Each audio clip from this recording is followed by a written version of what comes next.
وہ حرف راست کے مجھ کو سکھا گیا ہے جنوں، خدا مجھے نفس جبرائیل دے دکھا۔ فرعون کے تذکرہ کرتے، اس کے ظلم کی باتیں بتاتے اور اس کے تکبر کے طوفان کی تصویر کھینچتے ہوئے دنیا بھر کے لکھنے والے اسے ایک ایسا شخص بنا کر پیش کرتے ہیں جس نے اپنی طاقت، قوت اور استعداد سے اقتدار حاصل کیا، اپنی چالوں سے اسے دوام بخشا اور پھر اپنے محکوموں پر زندگی تنگ کرتے۔ فرعون کے خدائی دعووں کا ذکر کرتے ہوئے بھی اسے ایک صاحب اختیار بادشاہ کے طور پر پیش کیا جاتا ہے، جس کے پاس مصر کے خزانے موجود تھے، وہ جس کا چاہتا رزق روک لیتا اور جس کا چاہا فراخ کر دیتا۔ فرعون کے اس ظلم اور جبر کی شکار ایک مظلوم قوم تھی، بنی اسرائیل۔ صرف یہودیوں کی نہیں بلکہ دنیا بھر کے مورخین کی تحریریں اور ماہرین آثار قدیمہ کی مرتب کردہ کتابوں میں بنی اسرائیل پر ڈھائے جانے والے مظالم کی داستانیں اور شواہد کثرت سے مل جائیں گے۔ دنیا بھر کے مورخ، تجزیہ نگار، جدید دور کے مذہبی رہنما اس سارے عرصے کو ظالم و مظلوم کی ایک داستان بنا کر پیش کرتے ہیں۔ بنی اسرائیل ایک ایسی قوم جسے اچھوت بنا کر رکھا گیا تھا، اور فرعون ایک جابر حکمران جو ان سے ہر وہ سخت اور مشقت طلب کام لیتا تھا جس سے ان کی زندگی کے دن مشکل ہو جائیں۔ لیکن ان داستانوں کے برعکس اگر اللہ کے کلام قرآن پاک کا غور سے مطالعہ کریں تو اس پر تدبر کریں تو یوں آپ ایک حیرت کے جہان میں چلے جاتے ہیں۔ اللہ تعالیٰ جب بنی اسرائیل کے اس قصے کا ذکر فرماتا ہے تو کہتا ہے کہ میں نے تمہیں بدترین عذاب سے نجات دلائی، ایک ایسا عذاب جس میں فرعون تمہارے مردوں کو ذبح کر دیتا اور تمہاری عورتوں کو زندہ رکھتا تھا۔ یہ سب بیان کرنے کے بعد اللہ تبارک تعالیٰ نے پوری انسانیت کے لیے ایک پتے کی بات درج فرمائی۔ سورہ بقرہ کی 49ویں آیت میں اللہ تعالیٰ فرماتے ہیں، اور ہمارے ان احسانات کو یاد کرو جب ہم نے تم کو فرعون سے نجات بخشی، وہ لوگ تم کو بڑا دکھ دیتے تھے، تمہارے بیٹوں کو تو قتل کر ڈالتے اور تمہاری بیٹیوں کو زندہ رہنے دیتے۔ اس میں تمہارے پروردگار کی طرف سے بڑی سخت آزمائش تھی۔ کسی بھی فرعون سخت حکمران کا کسی قوم پر مسلط ہونا اللہ کی طرف سے اس قوم کے لیے ایک آزمائش ہوتی ہے، اور اس ظلم و جبر سے نجات بھی اللہ تبارک و تعالیٰ ہی عطا کرتا ہے۔ اس بنیادی اصول کو اللہ قرآن پاک میں ایک اور جگہ بیان فرماتا ہے، کوئی مصیبت نازل نہیں ہوتی مگر اللہ کے حکم سے، اور جو شخص اللہ پر ایمان لاتا ہے وہ اس کے دل کو ہدایت دیتا ہے اور ہر چیز سے باخبر ہے۔ سورہ تغابن۔ قوموں پر ظالم حکمرانوں کا مسلط ہونا، ان کا بستیوں پر ظلم روا رکھنا اور پھر ان کی مدت حکومت میں توسیع در توسیع اللہ کی طرف سے کسی قوم کی سخت ترین آزمائشوں میں سے ایک ہے۔ اس اصول اور کلیے کو سید الانبیاء صلی اللہ علیہ وسلم نے اپنے ایک حدیث سے واضح کیا، جس کا مفہوم یوں ہے، آپ نے فرمایا کہ حضرت موسیٰ علیہ السلام سے ان کی قوم نے سوال کیا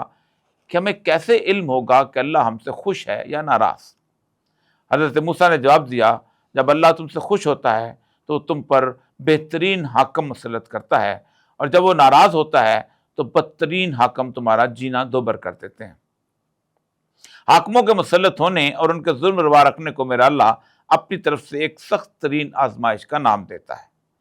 اگر اس آزمائش کے دوران آپ اسی اللہ کی طرف رجوع کر لیں، اس سے مدد مانگ لیں، اسے ٹالنے کے لیے اپنے گناہوں سے استغفار کر لیں تو یہ آزمائش ٹل جاتی ہے۔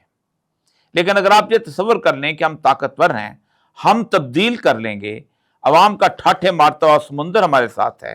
ہم لوگوں کو اقتدار کے ایوانوں سے گھسیٹ کر باہر نکالیں گے، تو یہ تکبر اور تفاخر اس آزمائش کو عذاب میں بدل دیتا ہے، اور تاریخ اس بات پر شاہد ہے کہ بستیوں کی بستیاں اٹھ کھڑی ہوئیں، ظالم حکمرانوں کی موت کے پروانے لہرانے لگے، انہیں ٹھڈوں اور لاتوں پر رکھا گیا، ان کے سر تن سے جدا کر دیے گئے،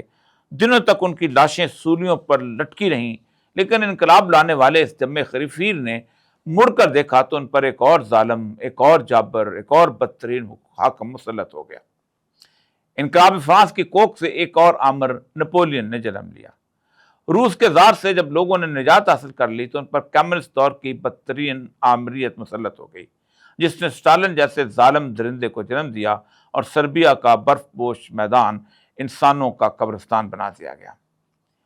چین کے لوگ اٹھے، لیکن ماؤ زیدونگ کے کلچرل انقلاب کے 4 سال انسانی سروں کی فصل کاٹتے رہے۔ ہمارا معاملہ یہ ہے کہ ہم اس دور میں سانس لے رہے ہیں جہاں دنیا بھر کے ذرائع ابلاغ نے ہمیں یہ سبق ازبر کروایا ہے کہ انسان اپنی قسمت خود تحریر کرتا ہے، انسان اس زندگی کو بدلتا اور بگاڑتا ہے، یہ اپنے مسئلے بھی خود حل کرتا ہے، اور اگر یہ اکٹھا ہو جائے، ایک معاملے پر متفق ہو جائے تو تحریک چلا کر تبدیلی بھی لا سکتا ہے۔ طاقت کا سرچشمہ عوام ہیں، ہم عوام کے سامنے ہی جواب دہ ہیں، ہم سب کو صرف عوام کی عدالت کے سامنے پیش ہونا ہے۔ عوام کو طاقت کا سرچشمہ بنانے والے انسان عظیم ہے خدایا کے نعرے میں مست لوگ پوری دنیا کو یہ یقین دلا چکے ہیں کہ دنیا میں تبدیلی صرف اور صرف جمہوری جدوجہد سے آ سکتی ہے۔ یہ وہی دانشور جو کمیونسٹ ہوا کرتے تھے تو آج سے 50 سال پہلے اپنی تحریروں، نظموں، افسانوں، ناولوں اور ڈراموں میں آواز بلند کرتے پھرتے تھے کہ تبدیلی انقلاب کے ذریعے آتی ہے۔ یہ غریب آدمیوں کا اکٹھا ہو کر ریاست پر قبضہ کر کے اس پر غریب آدمی کی آمریت کرنے سے ہوتی ہے۔ دنیا کے 60 کے قریب ممالک بلکہ آدھی دنیا میں اس طرح خون بہا کر ہتھیار اٹھا کر تبدیلی لائی گئی، اور باقی جگہوں پر بھی سرمایہ دارانہ نظام کے خلاف مسلسل جدوجہد کو ہی تبدیلی کا راستہ سمجھا گیا۔ انقلاب کے لیے بندوق اٹھانے والے لوگوں کو شہید کا درجہ دے کر ان کی قربانیوں پر نظمیں لکھی گئیں، لیکن لوگوں کو سکھ اور چین نہ طاقت سے انقلاب کے ذریعے حاصل ہوا اور نہ ہی عوامی طاقت کے جمہوری اقتدار سے۔ آج پوری دنیا کے امیر ترین ممالک جن میں جمہوریت نے اپنے پنجے گاڑے ہوئے ہیں اور جس کو کامیاب بنانے میں سرمایہ دارانہ سودی نظام نے اپنی تمام تر توانائیاں صرف کر رکھی ہیں، وہاں کے گلی محلوں میں لوگ سڑکوں پر نکلے ہوتے تھے، کتوں کے گلوں میں پلے کارڈ لٹکے ہوئے ہیں کہ ہم ہیں 99%، یعنی 99% کتوں کی زندگی گزار رہے ہیں، اور جمہوریت کے ذریعے برسر اقتدار آنے والا 1% طبقہ ان کے وسائل پر قابض ہے۔ دھواں دار تقریروں، ٹیلی ویژن کے مذاکروں اور ٹھاٹھے مارتے عوام کے سمندروں والی ریلیوں کے موسم میں صرف ایک بات یاد کرانا چاہتا ہوں کہ اگر تبدیلی کی ساری جدوجہد میں میرے اللہ سے درخواست شامل نہ کی گئی، اس سے منت و زاری موجود نہ ہوئی، اس ذات والا صفات کی طرف رجوع موجود نہ ہوا، تو یہ ساری محنت، ساری جدوجہد ہمیں ایک ایسے موڑ پر لا سکتی ہے جس سے عوام کو مایوسی کے افسانوں کے سوا کچھ نہیں ملے گا۔ اللہ نے واضح کر دیا ہے، اللہ اس قوم کی حالت نہیں بدلتا جس کو اپنی حالت کے بدلنے کا خیال نہ ہو۔ یعنی عوام کی حالت صرف اللہ بدلتا ہے، عوام کا کام تو بدلنے کا تصور دل میں لانا اور اس سے جدوجہد کرنا ہے، پھر اللہ حالات بدل دیتا ہے۔ لیکن اگر ذہنوں میں صرف یہی تصور بٹھا لیا جائے کہ حالات تو عوام بدلتے ہیں،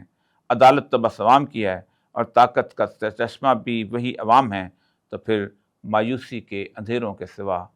کچھ نہیں ملے گا۔ وہ ہر فراز کے مجھ کو سکھا گیا ہے جنوں، خدا مجھے نفس جبرائیل دے تو